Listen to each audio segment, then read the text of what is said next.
Top story 2 ಪ್ರಧಾನಮಂತ್ರಿ ಅವಕಾಶವನ್ನ ಬಿಟ್ಟಿದ್ದೇಕೆ ಸೋನಿಯಾ ಗಾಂಧಿ ಅನ್ನೋ ಪ್ರಶ್ನೆ. ಮೇಡಮ್ ಗಾಂಧಿ ಆತ್ಮಚರಿತ್ರೆಯಲ್ಲಿ ಪ್ರೀತಿ ಪ್ರೇಮ ಸವಾಲು. ಈಗಾಗಲೇ ಸೋನಿಯಾ ಗಾಂಧಿ ಅವರ ಆತ್ಮಚರಿತ್ರೆಯ ಪುಸ್ತಕ ಬಿಡುಗಡೆ ಆಗ್ತಾ ಇದೆ. ಹಾಗಾದ್ರೆ ಏನಿದೆ ಅಪ್ಡೇಟ್ಸ್?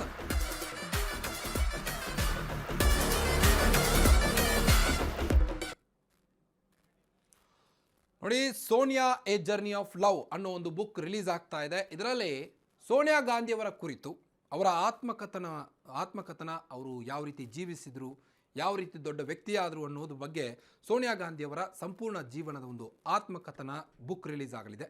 ಯಾರಿಗೂ ಗೊತ್ತಿರದ ಬದುಕಿನ ಪುಟ ಈ ಒಂದು ಪುಸ್ತಕ. ಸೊ ಈ ಪುಸ್ತಕದ ಬಗ್ಗೆ ಏನು ಅಪ್ಡೇಟ್ ಇದೆ ನೋಡ್ಕೊಂಡು ಬರೋಣ ಬನ್ನಿ.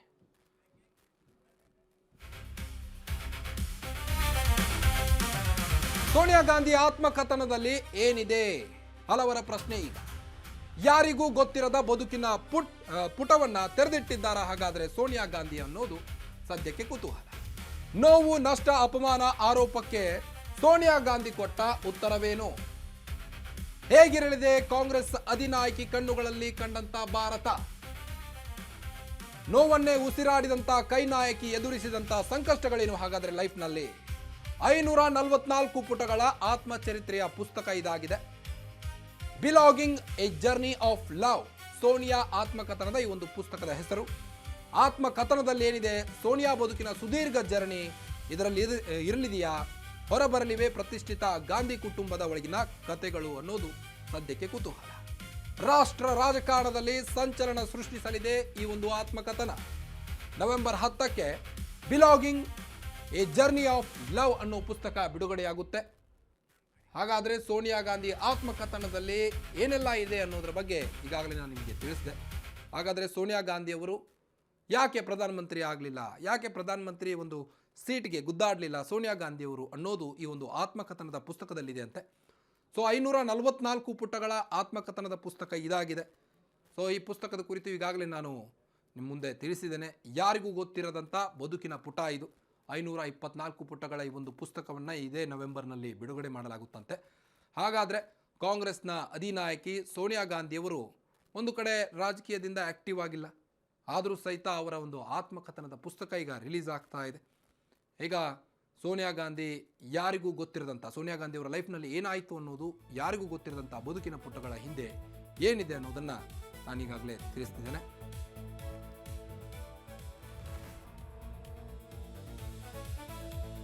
ಬನ್ನಿ ಹಾಗಾದ್ರೆ ಈ ಒಂದು ಆತ್ಮಕಥನದಲ್ಲಿ ಏನೆಲ್ಲ ಇದೆ ಅನ್ನೋದ್ರ ಬಗ್ಗೆ ತಿಳಿಸ್ತಾ ಹೋಗ್ತೇನೆ. Belonging a journey of love ಏನಿದು? ಅಂತರ್ಮುಖಿಯ ಅಂತರಂಗದ ಅಕ್ಷರಗಳ ಒಂದು ಪುಟ ಇದು. ದೇಶಕ್ಕೆ ಸೇವೆ ಸಲ್ಲಿಸಲು ಸೋನಿಯಾ ಶಕ್ತಿ ಕಂಡುಕೊಂಡಂತ ಕತೆ.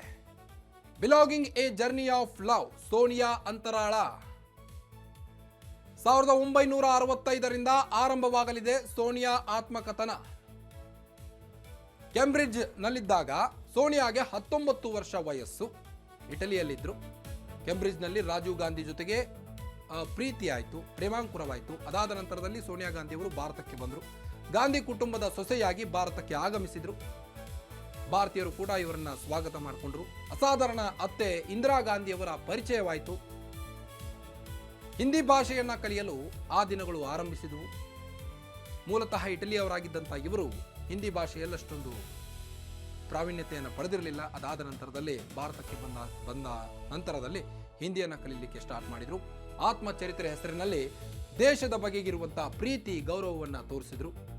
ದೇಶದ ಬಗ್ಗೆ ಅಂತ್ಯವಿಲ್ಲದ ಪ್ರೀತಿ ಮತ್ತು ಸೇವೆ ಬಗ್ಗೆ ಉಲ್ಲೇಖಿಸಲಾಗಿದೆ ಒಂದು 544 ಪುಟಗಳ ಆತ್ಮಚರಿತ್ರೆಯಲ್ಲಿ. ವಿಮಾನ ಅಪಘಾತದಲ್ಲಿ ಸಂಜಯ್ ಗಾಂಧಿ ಅಕಾಲಿಕ ಸಾವನ್ನಪ್ಪಿದರು. 1984ರಲ್ಲಿ ಪ್ರಧಾನಿ ಇಂದಿರಾ ಗಾಂಧಿಯವರ ಹತ್ಯೆ ಸನ್ನಿವೇಶ ಕೂಡ ಈ ಒಂದು ಪುಸ್ತಕದಲ್ಲಿದೆ. ಅದಾಗಿ 7 ವರ್ಷಗಳ ಬಳಿಕ ಪತಿ ರಾಜೀವ್ ಗಾಂಧಿ ಹತ್ಯೆಯ ಕುರಿತು ಕೂಡ ಈ ಒಂದು ಪುಸ್ತಕದಲ್ಲಿದೆ. ಪತಿ ಕಳೆದುಕೊಂಡ ನೋವು, ಎದುರಾದಂಥ ಟೀಕೆ, ಆರೋಪಗಳು, ಮತ್ತೆ ಆತ್ಮಚರಿತ್ರೆಯಲ್ಲಿ ಪ್ರೀತಿ, ಕಣ್ಣೀರು, ರಾಜಕೀಯ, ಅಧಿಕಾರ ಇವೆಲ್ಲ ಗುದ್ದಾಟಗಳು ಕೂಡ ಈ ಒಂದು ಪುಸ್ತಕದಲ್ಲಿದೆ. ಒಂದೆಡೆ ಕುಟುಂಬದ ಜವಾಬ್ದಾರಿ, ಮತ್ತೊಂದು ಕಡೆ ರಾಜಕೀಯ ಒತ್ತಡ, ಅಪಮಾನಗಳ ಸರಮಾಲೆ, ಬದುಕೆ ಸಾಕೆನ್ನುವಷ್ಟರ ಮಟ್ಟಿಗೆ ಆಘಾತ ಉಂಟಾಗಿತ್ತಂತೆ ಸೋನಿಯಾ ಗಾಂಧಿಯವರಿಗೆ. ಸೊ ಈ ಒಂದು ಆತ್ಮಕಥನ ಪುಸ್ತಕದಲ್ಲಿ ಇವೆಲ್ಲವೂ ಕೂಡ ಉಲ್ಲೇಖವಾಗಿವೆ. ಪ್ರಧಾನಿಯಾಗೋ ಅವಕಾಶವನ್ನ ಕೈ ಚೆಲ್ಲಿದ ಘಟನೆ ಕೂಡ ಈ ಒಂದು ಪುಸ್ತಕದಲ್ಲಿದೆ. ಪ್ರಧಾನಿ ಹುದ್ದೆ ನಿರಾಕರಣೆ ಹಿಂದಿರೋ ಅಸಲಿ ಸತ್ಯ ಏನು ಅನ್ನೋದು ಈಗಾಗಲೇ ಕುತೂಹಲ ಮೂಡ್ತಾ ಇದೆ. ಕಾಂಗ್ರೆಸ್ನ ಮಹೋನ್ನತ ನಾಯಕಿಯ ಆಸ್ತಿ ಪಾಸ್ತಿ ವಿವರ ಕೂಡ ಈ ಪುಸ್ತಕದಲ್ಲಿದೆ. ರಾಜಕೀಯ, ಅಧಿಕಾರ, ಸಾರ್ವಜನಿಕ ದೃಷ್ಟಿಯಲ್ಲಿ ಯಾವ ರೀತಿ ಜೀವನವನ್ನು ಮಾಡಿದ್ರು ಅನ್ನೋದು ಈ ಪುಸ್ತಕದಲ್ಲಿದೆ. Belonging a journey of love ಅನ್ನೋ ಪುಸ್ತಕದಲ್ಲಿ ಕೋಮಲ, ಸಂತೋಷ, ಗಾಢ ಹತಾಶೆ ಇವೆಲ್ಲವೂ ಕೂಡ ಈ ಪುಸ್ತಕದಲ್ಲಿದ್ದು, ಮೋದಿ ಆಡಳಿತ, ಕಾಂಗ್ರೆಸ್ ಪತನದ ಬಗ್ಗೆ ಅಂತರಾಳದ ಮಾತುಗಳು ಕೂಡ ಇದರಲ್ಲಿದೆ. ಅಂದ್ರೆ 2014ರಲ್ಲಿ ಮೋದಿ ಯಾವಾಗ ಪ್ರಧಾನಿಯಾಗಿ ಆಯ್ಕೆ ಆದ್ರು, ಅದಾದ ನಂತರದಲ್ಲಿ ಸೋನಿಯಾ ಗಾಂಧಿ ಅವರಿಗೆ ಏನಾಯ್ತು ಅನ್ನೋದ್ರ ಬಗ್ಗೆಯೂ ಕೂಡ ಇದರಲ್ಲಿದೆ. ಕಾಂಗ್ರೆಸ್ ಯಾವ ರೀತಿ ಪತನವಾಯಿತು ಅನ್ನೋದ್ರ ಬಗ್ಗೆ ಕೂಡ ಇದರಲ್ಲಿ ಉಲ್ಲೇಖವಾಗಿದೆ. ದೇಶಕ್ಕೆ ಸೇವೆ ಸಲ್ಲಿಸಲು ಸೋನಿಯಾ ಶಕ್ತಿ ಕಂಡುಕೊಂಡ ಕತೆ ಇದು. Belonging a journey of love, Sonia ಅಂತರಾಳದ ಮಾತುಗಳು. 1965ರಿಂದ ಸೋನಿಯಾ ಗಾಂಧಿ ಅವರ ಆತ್ಮಕಥನ ಪ್ರಾರಂಭವಾಗುತ್ತೆ. ಈ ಪುಸ್ತಕದಲ್ಲಿ ಪ್ರಾರಂಭವಾಗುವಂಥದ್ದು ಕೆಂಬ್ರಿಡ್ಜ್ನಲ್ಲಿದ್ದಾಗ ಸೋನಿಯಾಗೆ 19 ವರ್ಷ ವಯಸ್ಸಿತ್ತು. ಅದಾದ ನಂತರದಲ್ಲಿ ರಾಜೀವ್ ಗಾಂಧಿ ಅವರ ಜೊತೆಗೆ ಯಾವುದೋ ಒಂದು ಪಾರ್ಟಿಯಲ್ಲೋ ಎಲ್ಲೋ ಒಂದು ಕಡೆ ಭೇಟಿ ಆಗ್ತಾರೆ. ಭೇಟಿ ಆದ ನಂತರದಲ್ಲಿ ರಾಜೀವ್ ಗಾಂಧಿ ಅವರೊಟ್ಟಿಗೆ ಲವ್ ಆಗುತ್ತೆ. ಅದಾದ ನಂತರದಲ್ಲಿ ಭಾರತಕ್ಕೆ ಬರ್ತಾರೆ. ಭಾರತಕ್ಕೆ ಬಂದು ಹಿಂದಿ ಕಲೀಲಿಕ್ಕೆ ಸ್ಟಾರ್ಟ್ ಮಾಡ್ತಾರೆ. ಅವರ ಅತ್ತೆ ಇಂದಿರಾ ಗಾಂಧಿ ಅವರು ಅವಾಗ ದೇಶದ ಪ್ರಧಾನಿಯಾಗಿರ್ತಾರೆ. ಸೊ ನಿಮಗೆ ಗೊತ್ತು, ಉಕ್ಕಿನ ಮಹಿಳೆ ಇಂದಿರಾ ಗಾಂಧಿ ಅವರು ಯಾವ ರೀತಿ ಇದ್ರು ಅನ್ನೋದು. ಅದಾದ ನಂತರದಲ್ಲಿ ಹಿಂದಿ ಕಲಿತು ಅವರು ಕೂಡ ರಾಜಕೀಯಕ್ಕೆ ಎಂಟ್ರಿ ಕೊಡ್ತಾರೆ.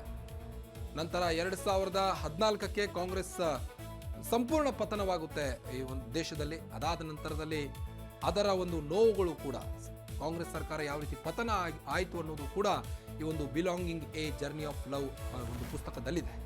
ಅಂತರ್ಮುಖಿಯ ಅಂತರಂಗದ ಅಕ್ಷರಗಳು ಈ ಪುಸ್ತಕದಲ್ಲಿದ್ದು, ಸೋನಿಯಾ ಗಾಂಧಿ ಅವರ ಲೈಫ್ನಲ್ಲಿ ಏನೆಲ್ಲ ಆಯಿತು ಅನ್ನೋದರ ಕುರಿತು ಇಷ್ಟೊತ್ತು ನಾವು ನಿಮಗೆ ತಿಳಿಸಿದ್ವಿ. ಈ ಒಂದು ಪುಸ್ತಕದಲ್ಲಿದೆ. ನವೆಂಬರ್ಗೆ ರಿಲೀಸ್ ಆಗುತ್ತೆ. ಎಲ್ಲರೂ ಕೂಡ ಈ ಪುಸ್ತಕವನ್ನು ನೋಡಿ ಅಂತ ಹೇಳ್ತಾರೆ.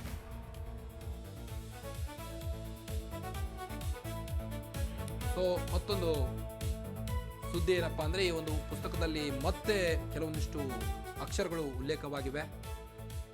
ಇದೇ ಆ ಪುಸ್ತಕ ಬಿಲಾಂಗಿಂಗ್ ಆಫ್ ಲವ್. ಸುಲಭದ ಕೆಲಸವಾಗಿರಲಿಲ್ಲ. ಗಾಂಧಿ ನೆಹರು ಕುಟುಂಬದ ಬಗ್ಗೆ ಈಗಾಗಲೇ ಸಾಕಷ್ಟು ಬರೆಯಲಾಗಿದೆ. ಆದರೆ ನನ್ನ ನಿರ್ಧಾರಗಳು, ಕ್ರಿಯೆಗಳು ಮತ್ತು ನನ್ನಲ್ಲಿದ್ದಂಥ ಮಾನವೀಯ ಗುಣ ಹಾಗೂ ನ್ಯೂನತೆಗಳನ್ನು ಗ್ರಹಿಸುವಲ್ಲಿ ಅನೇಕ ನಿರೂಪಣೆಗಳು ವಿಫಲವಾಗಿವೆ. ನನ್ನನ್ನು ರಾಜಕೀಯವೆಂಬ ಸಾರ್ವಜನಿಕ ಜಗತ್ತಿಗೆ ತಳ್ಳಿದ್ದು ಹೃದಯಂಗಮ, ದುಃಖ ಮತ್ತು ಅಪಾರ ನಷ್ಟದ ಕ್ಷಣಗಳು ಅಂತ ಈ ಪುಸ್ತಕದಲ್ಲಿ ಬರೆದಿದ್ದಾರೆ. ಅಲ್ಲಿಯವರೆಗೆ ನಾನು ನನ್ನ ವೈಯಕ್ತಿಕ ಜೀವನವನ್ನು ಅತ್ಯಂತ ರಹಸ್ಯವಾಗಿ ಕಾಯ್ದಿಟ್ಟುಕೊಂಡಿದ್ದೆ. ನನ್ನ ಜೀವನದ ಕುರಿತು ನಾನೇ ಬರೆಯೋದು ಅಷ್ಟೊಂದು ಸುಲಭವಾದಂಥ ಕೆಲಸವಾಗಿರಲಿಲ್ಲ. ಇದು ನನ್ನ ಮನಸ್ಸನ್ನು ತೆರೆದಿಡುವುದಕ್ಕೆ, ನನ್ನ ಮನಸ್ಸಿನ ಆಳದಲ್ಲಿದ್ದಂಥ ಅನುಭವ ಹಾಗೂ ಕ್ಷಣಗಳನ್ನು ಹಂಚಿಕೊಳ್ಳುವುದಕ್ಕೆ ದಾರಿಯಾಯಿತು ಅನ್ನೋದು ಕೂಡ ಅದರಲ್ಲಿ ಉಲ್ಲೇಖಿಸಿದ್ದಾರೆ ಪೀಠಿಕೆಯಲ್ಲಿ. ನನ್ನ ಜೀವನದ ಅಪಾರ ಸಂತೋಷ ಮತ್ತು ಕತ್ತಲೆಯ ನಿರಾಶೆಯ ನಡುವಿನ ಹೃದಯದ ಪಯಣವನ್ನು ಈ ಪುಸ್ತಕದಲ್ಲಿ ಬಿಂಬಿಸಲಾಗಿದೆ ಅಂತ ಸೋನಿಯಾ ಗಾಂಧಿ ಅವರು, ಕಾಂಗ್ರೆಸ್ ನಾಯಕಿಯವರು, ಈ ಒಂದು ಪುಸ್ತಕದ ಮೊದಲನೇ ಪುಟದಲ್ಲಿ ಪೀಠಿಕೆಯಲ್ಲಿ ಬರೆದುಕೊಂಡಿದ್ದಾರೆ. ಸೊ ಈ ಪುಸ್ತಕವನ್ನು ಯಾರೂ ಬರೆಯೋದು ನನಗೆ ಇಷ್ಟ ಇರಲಿಲ್ಲ. ಖುದ್ದಾಗಿ ನಾನೇ ಈ ಪುಸ್ತಕವನ್ನು ಬರಿಬೇಕು ಅನ್ನೋದು ಸೋನಿಯಾ ಗಾಂಧಿಯವರ ಮಾತಾಗಿತ್ತು. ಸೊ ಅವರ ರಾಜಕೀಯ ಒತ್ತಡ, ಅವರ ಸಾಂಸಾರಿಕ ಜೀವನ ಯಾವ ರೀತಿ ಇತ್ತು, ಅವರ ನೋವಿನ ಒಂದು ಸಂಗತಿಗಳು, ಏನೆಲ್ಲ ನ್ಯೂನತೆಗಳಿತ್ತು ಅನ್ನೋದ್ರ ಬಗ್ಗೆ ಈ ಒಂದು ಪುಸ್ತಕದಲ್ಲಿ ಈಗಾಗಲೇ ಉಲ್ಲೇಖಿಸಿದ್ದಾರೆ. ಸೊ 1959ರಿಂದ ಹಿಡಿದು ಇಲ್ಲಿಯವರೆಗೂ ಅವರ ಆತ್ಮಚರಿತ್ರೆಯಲ್ಲಿ ಏನೇನು ಆಯಿತು ಅನ್ನೋದ್ರ ಬಗ್ಗೆ ಈ ಒಂದು ಪುಸ್ತಕದಲ್ಲಿ ಈಗಾಗಲೇ ಉಲ್ಲೇಖಿಸಲಾಗಿದೆ. ಸೊ ಇದಷ್ಟೇ ಅಲ್ಲ, ಕಾಂಗ್ರೆಸ್ ಸರ್ಕಾರ ಯಾವ ರೀತಿ ಪತನವಾಯಿತು ಕೇಂದ್ರದಲ್ಲಿ ಅನ್ನೋದ್ರ ಬಗ್ಗೆಯೂ ಕೂಡ ಇದರಲ್ಲಿ ಉಲ್ಲೇಖಿಸಿದ್ದಾರೆ. ಅದಾದ ನಂತರದಲ್ಲಿ ಭಾರತಕ್ಕೆ ಬಂದು ಹಿಂದಿ ಕಲಿಯುವಾಗ ಏನೆಲ್ಲ ಒತ್ತಡಗಳಾಯಿತು ಅನ್ನೋದ್ರ ಕುರಿತು ಕೂಡ ಈ ಪುಸ್ತಕದಲ್ಲಿ ಉಲ್ಲೇಖಿಸಲಾಗಿದೆ.